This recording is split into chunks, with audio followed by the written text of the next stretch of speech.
into retaking Bagram, does that require boots on the ground? We'll see what happens with Bagram. We're talking to Afghanistan. It should have never been given up.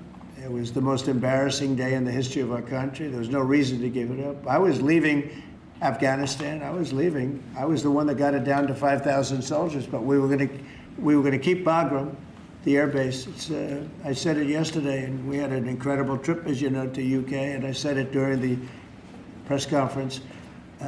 It's one of the most powerful runways ever built in terms of weight, length, and load, what it could take, and we just gave it up for nothing. We gave it up for nothing. There was no reason to give it up. We weren't going to leave Bagram. In the shadow of jagged mountain peaks that have long defied foreign conquerors, a familiar spectre has risen once more over the rugged plains of eastern Afghanistan. President Donald Trump, the 79-year-old architect of America's turbulent withdrawal from this war-torn nation 4 years prior, has unleashed a verbal thunderbolt aimed squarely at the Taliban regime now holding sway in Kabul. His demand? The swift return of Bagram Airbase, the sprawling fortress that once symbolized US might in the global war on terror. His warning? Defiance will invite bad things. The drama unfolded late last week, mere days after Trump's state visit to the United Kingdom, where he first floated the provocative idea of reclaiming the base. They just went through the Afghanistan total disaster for no reason whatsoever.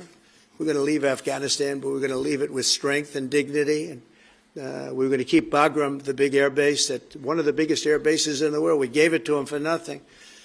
We're trying to get it back, by the way. Okay, that could be a little breaking news. We're trying to get it back because they need things from us. We want that base back. But one of the reasons we want the base is, as you know, it's an hour away from where China makes its nuclear weapons.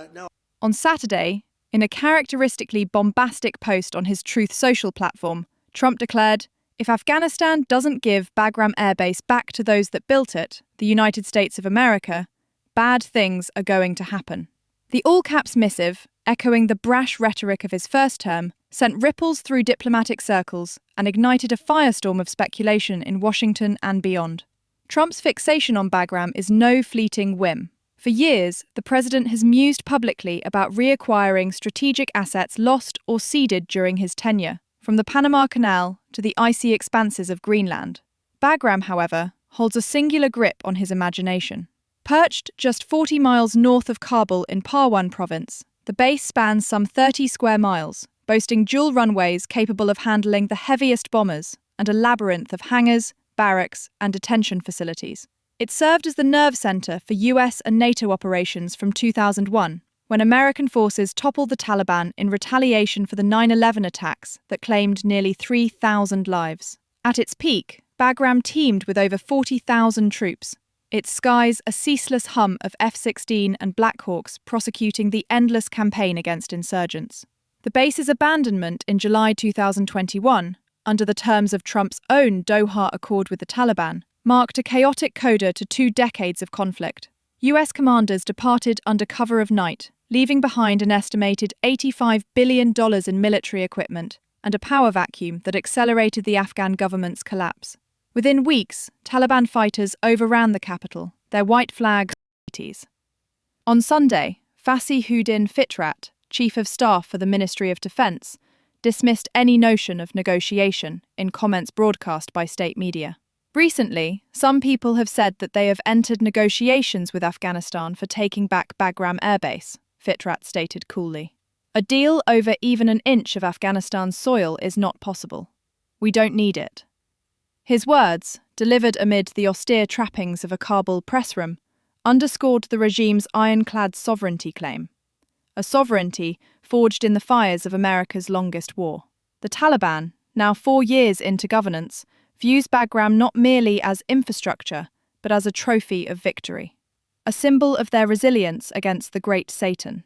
Behind closed doors in Langley and the Pentagon, current and former US officials whisper of the perils ahead. Reoccupying Bagram, they caution, could swiftly devolve into a quagmire reminiscent of the 2001 invasion. Securing the perimeter alone might demand over 10,000 troops, fortified by advanced air defences to counter drone swarms and rocket attacks. The base's isolation, flanked by hostile terrain, renders it a sitting duck for asymmetric threats. ISIS Khorasan operatives, who claimed responsibility for the 2021 Kabul airport bombing, lurk in the shadows, while al-Qaeda remnants simmer in the tribal Badlands. Even a negotiated handover, experts warn, would invite escalation from Iran, whose hypersonic missiles demonstrated